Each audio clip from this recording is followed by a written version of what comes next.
পবিত্র কোরআনের সূরায়ে মায়েদা,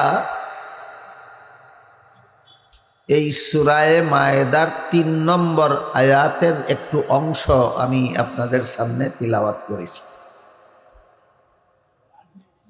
তাতে আল্লাহ বলেন, আজকে আমি তোমাদের দ্বীনকে পরিপূর্ণ করে দিলাম।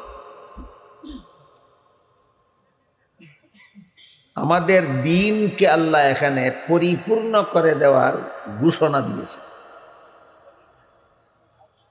বুঝার ব্যাপার হলো আমাদের দ্বীন কোন জিনিসটা। পবিত্র কোরআনের বিভিন্ন আয়াতে আল্লাহ দ্বীন শব্দটাকে বিভিন্ন অর্থে ব্যবহার করেছে।